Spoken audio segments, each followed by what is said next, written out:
Hello, this is Ros Lewis. I hope you are all getting on well. This is episode 13 of our MASH lockdown series that we are running on IGTV and also on our YouTube channel. We hope you're enjoying the videos. They're going to be nice, short and sweet with a couple of ideas of things that you can do at home and that teachers could also use when this whole COVID thing is over, or parents and teachers can also use them with the little ones and not so little ones at home. So we're going to look at a lovely, some of you might have noticed the cherry blossom trees are out at the minute. So at the beginning of April and at the end of March till really the whole month of April is cherry blossom season in Japan. And we were in Japan many years ago, and it's just beautiful to see all these cherry blossoms, like hundreds and hundreds of them all blooming. Now the thing with a cherry blossom festival, which children might find interesting, is that depending on the area of Japan that you're in, so from south to north, the cherry blossoms all bloom at different times, and there's something like over 200 plus different breeds of cherry blossom trees, which is kind of fascinating in itself. So there's a little history and geography lesson there for you. I'm just going to give you 4 different types of things or activities that you could do that could extend into longer projects or might just help a rainy day inside. The first thing you could do with the Cherry Blossom Festival is there's lots of different Japanese games that you can play with using just your hands. So you don't need any counters, any paper.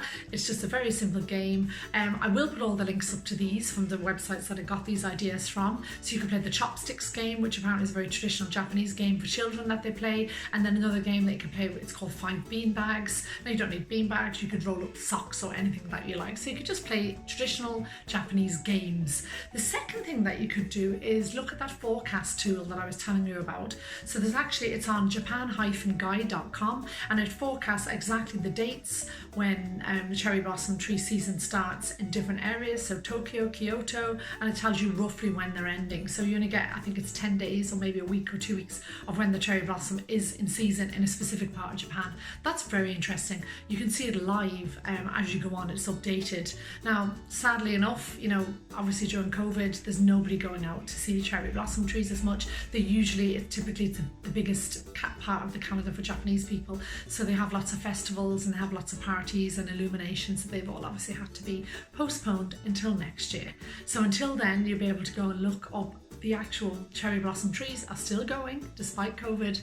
We still have all the various forms of cherry blossom trees still doing their thing across Japan, which is kind of cool. So that's on japan-guide.com, and I will put the link down below as well. And the third thing you could do is just read and learn. So if you want to read and learn about Japan, if you want to find out why the Japanese love Sakura so much, so the history of that and the myths, it represents new beginnings to the Japanese people. So the cherry blossom season represents when children start the new school year about this time, so March, April, also when it's a new business year as well. So it's just interesting to find out in terms of the difference between Ireland and England and Japan and the school year and businesses, and how it all centres around a cherry blossom tree, which is quite cool as well. So that website is called web-japan.org, and you can read and learn, like, there's loads of fascinating facts about Japan and the Cherry Blossom Festival.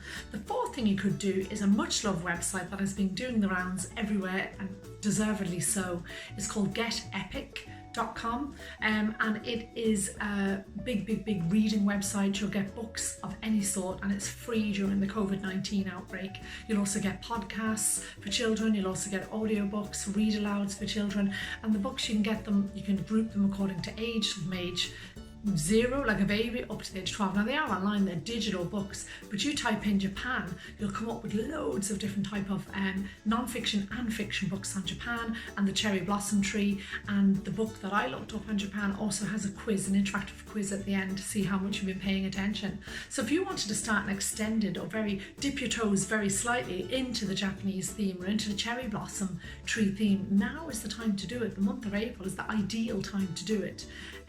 So yeah, I hope you enjoyed our my little tips for different activities that you could do for the Cherry Blossom Tree Festival or Japan theme. I'm Ros Lewis. Thank you so much for listening as usual. Please add your comments below. Please subscribe. Our hashtag is #MashLockdown. You'll get us in IGTV and our YouTube channel. Keep watching all the themes. We're building on them as we go. A couple of new videos every few days, and we hope to have quite a collection of things to do inside when you're home learning or when you're stuck inside. Thanks a million. Bye.